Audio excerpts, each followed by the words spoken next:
안녕하십니까. 황태순TV의 황태순입니다. 2021년 1월 24일 일요일 오후입니다. 어제 그제 유시민 노무현재단 이사장이 갑자기 사과했습니다.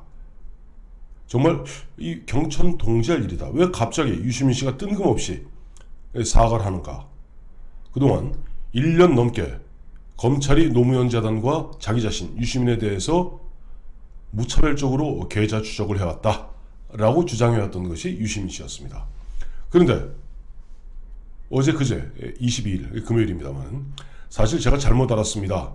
어떠한 흔한 얘기로 가로 열고 가로 닫고 거기에 대한 책임을 지겠습니다 라는 식으로 이야기했습니다. 왜 그랬을까? 정말 궁금했습니다.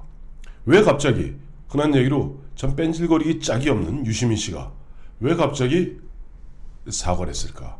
혹시 그날 있었던 추미애 법무장관의 마지막 검찰 인사, 이 마지막 검찰 인사의 특징은 한 500여 명 검사들 대부분이 현직에 해당 검사들이죠.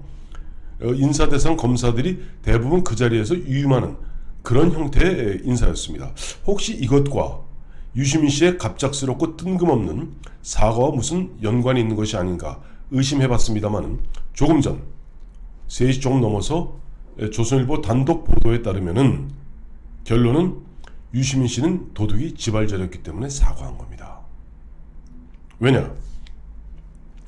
지금 조선일보 단독 보도에 따르면 지난해 6월 심재철 당시 대검 반부패 강력부장, 심재철 대검 당시 반부패 강력부장은 한동훈 검사장에 이어서 대검 반부패 강력부장으로 온 사람입니다. 이번 윤석열 추미애 윤석열 그 치열한 전쟁의 와중에 1인 5역을 담당했던 추미애 법무장관의 최측근이죠. 근데 지난해 6월 심재철 당시 대검 반부패 강력부장은 FIU 금융위원회 산하에 보면 금융정보분석원이라고 있습니다. 금융정보분석원은 그야말로 대한민국의 모든 금융거래에서 수상적인 돈의 흐름을 갖다가 파악하는 것이 바로 FIU입니다. FIU가 와서 수상한 뭉칫돈이라든가 수상한 금융거래, 돈들이 오가는 정황이 있었을 경우 이를 검찰에 수사 의뢰하게 되죠. 그런데 심재철 당시 반부패 강력부장은 실제 FIU가 노무현 재단에 대해서 수상한 자금이 오고 갔는지를 갖다가 파악해 보도록 지시하고 파악했다는 겁니다. 통상적으로 우리가 계좌 추적이라 하면 법관이 발부한 영장에 따라서 계좌를 추적하게 되고 계좌를 추적했을 경우는 통상 6개월 딱 되는 날 보면은 사실 우리 검찰은 금융기관에서 해당자한테 통보가 옵니다. 우리 은행은 검찰이면 검찰, 국세청이면 국세청 등등등등등등의 의뢰에 의해서 당신의 어떤 계좌를 갖다가 이른바 그쪽에 공개한 바가 있습니다. 만약 그렇게 안 하면 금융기관이 다칩니다. 처벌받습니다. 그리고 그것이 최장 1년입니다. 그러니 지금 야당에서는 계속 유시민 씨가 얘기했죠. 당신이 보면은 노무현 재단에 대해서 계좌 추적 당했다고 주장한 것이 2019년 12월이니 아무리 길게 잡아도 작년 한 달 전에는 통보 왔을 거 아니냐, 밝혀라. 그래도 묵묵부답 받은 유시민 씨가 갑자기 사과한 이유는 바로 FIU 추미애 장관의 최측근인 심재철 당시 대검 반부패 강력부장이 실제 FIU에서 즉 금융정보분석원에서 노무현 재단과 관련된 수상적인 돈의 흐름을 들여다본 적이 있는지를 들여다봤는지를 갖다가 확인한 겁니다.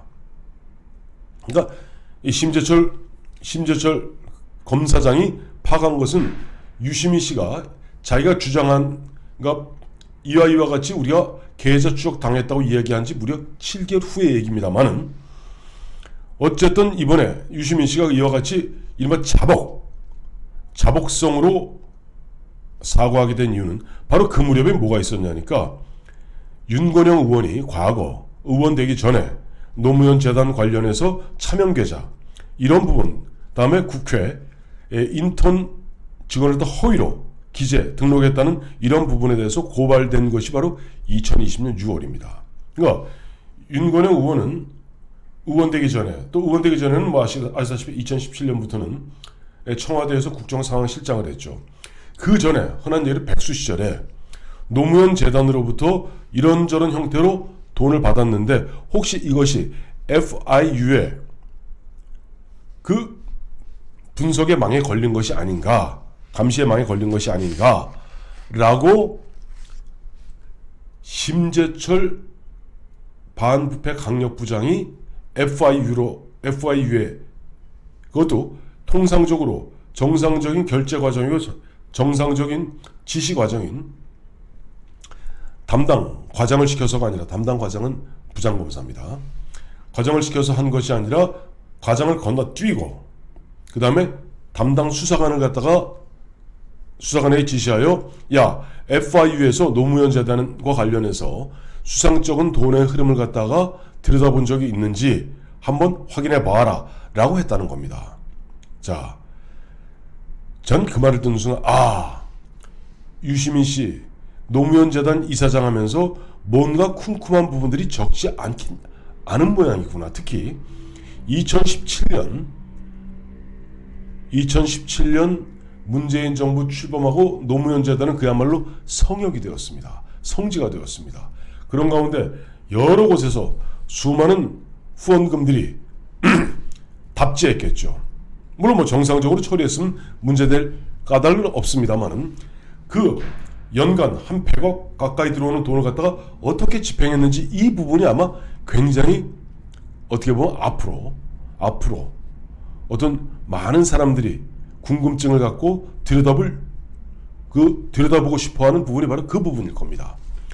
그러다 보니까 지금 갑자기 유시민 씨가 단순히 뭐 권경의 변호사 이야기대로 여러 이야기했는데 특히 허위 사실을 갖다 이야기했고 또 허위 사실이 뭐냐니까 2019년 12월에 뭐 검찰이 우리 노무현 재단을 갖다가 계좌 추적했다라고 주장했습니다만은 검찰과 경찰은 공이 그런 적 없다라고 계속 이야기해왔는데도 불구하고 1년 동안을 뭉개면서 의혹을 증폭시켜왔고 특히 지난해 7월 24일엔 한동훈 검사장이 반부패 강력부장 당시에 노무현 재단을 이른바 계좌 추적했다라고 허위사실로 그야말로 한동훈 검사장을 갖다가 모략했던 겁니다. 이 부분은 자칫 한동훈 검사장이 민형사상 대응을 하게 되었을 경우 유시민 씨는 꼼짝없이 걸리게 되는 거죠. 근데 저는 그것이 문제가 아니라고 봅니다. 노무현 재단에 그 어마어마한 돈들이 오고 가는데 들어오는 거야 뭐 십시일반으로 들어오겠습니다만 나가는 게 문제죠. 돈을 제대로 집행했는지 이 부분을 갖다 FIU가 들여다봤다 하는 것이 지난 6월에 추미애 법무장관의 최측근인 심재철 당시 대검 반부패 강력부장의 지시에 의해서 그와 같은 일이 은밀하게 이루어졌고 이러저러한 정황들로 보았을 때 유시민 씨는 뭔가 많이 캥기는 부분이 있다 보니까 일단은 뭐 작은 걸로 두들겨 맞고 말자 하는 차원에서 일단 한동훈 검사장을 상대로 해서 아이고 제가 뭐 계좌 추적 뭐 증거도 없이 일방적으로 주장해서 죄송합니다 가로 열고 가로 닫고 라고 사과한 것이다.